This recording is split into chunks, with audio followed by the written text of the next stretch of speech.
Azure Policy is a governance service that helps you enforce rules and effects over your Azure resources so they stay compliant with your organizational standards. Instead of relying on humans to follow best practices, you define policies that automatically allow, deny, or audit actions in your environment. Think of Azure Policy as your organization's rulebook in the cloud, applied consistently every time.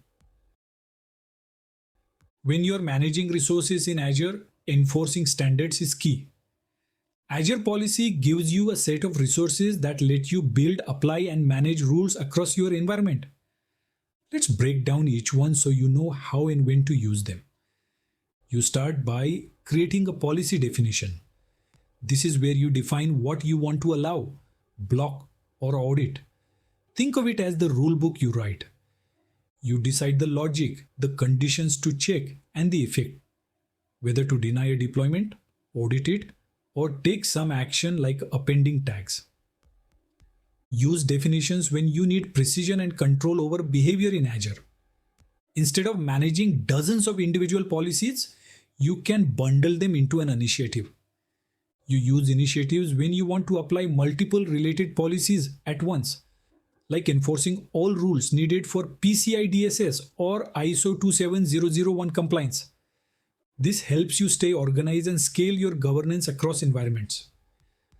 Once you have definitions or initiatives, you need to assign them to a scope, like a subscription, management group, or resource group. This is how you enforce your policy. You can also pass values to parameters when assigning, making the same policy behave differently depending on the scope. Assignments are your way of saying, apply these rules here. Not every rule fits every situation. That's where exemptions come in. You use exemptions to temporarily or permanently exclude specific resources from a policy or initiative. Maybe you are testing something or managing a legacy resource. This lets you stay flexible. Use this sparingly and always document the reason. Sometimes you can't automate everything. With attestations, you can manually state that a resource is compliant, even if Azure Policy can't check it automatically. This is useful when you are following a manual control or auditing external systems. You take responsibility here by saying, yes, I verified this. When resources drift out of compliance, you don't have to fix everything manually. Use remediations to bring non-compliant resources back into alignment. You can modify them or deploy a required setting using deploy if not exist. This saves you time and helps you enforce policy without friction. You use Azure Policy to take control of your environment without micromanaging every deployment. For example, you can enforce consistent tagging across all resources, helping with cost management and organization. You can also restrict deployments to specific regions or VM SKUs to comply with internal standards or regulatory requirements. Azure Policy helps you prevent the creation of unapproved resources, ensuring only compliant and supported configurations are used. You can go even further by applying security baselines such as enforcing encryption, secure transfer, or network rules. If resources drift from compliance, you don't need to fix them manually. Azure Policy allows for automatic remediation, such as enabling diagnostic logging or correcting missing tags. The best part? Azure Policy is non-intrusive by design.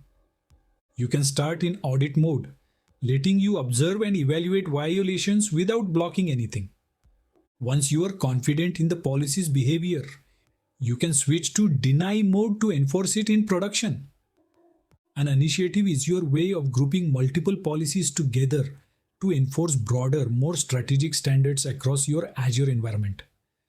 Instead of assigning individual policies one by one, you can bundle them into a single initiative and apply them all at once, saving you time and ensuring consistency. For example, you might create an initiative called Production Resource Standards. Within it, you could include policies that require specific tags, restrict deployments to approved regions, and audit diagnostic settings on critical resources. By using an initiative, you are able to roll out a complete governance framework across subscriptions or resource groups with a single assignment. This approach not only streamlines policy management but also helps you maintain clarity and structure in your compliance strategy. When you're getting started with Azure policy, always begin in audit mode. This gives you visibility into policy violations without blocking deployments. A great way to build awareness and fine tune your rules before enforcing them with deny mode. Make it a habit to follow consistent naming conventions for your policies and initiatives. This helps you quickly understand their purpose, scope, and impact, especially as your policy library grows. You should also apply policies at the management group level whenever possible. This allows you to enforce standards across all underlying subscriptions in one go, making governance easier to scale and maintain.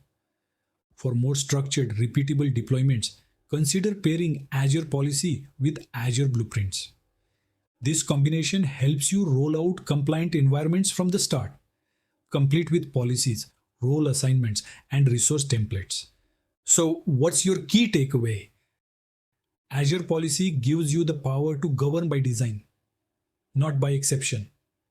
When used correctly, it enforces standards without slowing teams down and helps you stay secure, compliant, and in control.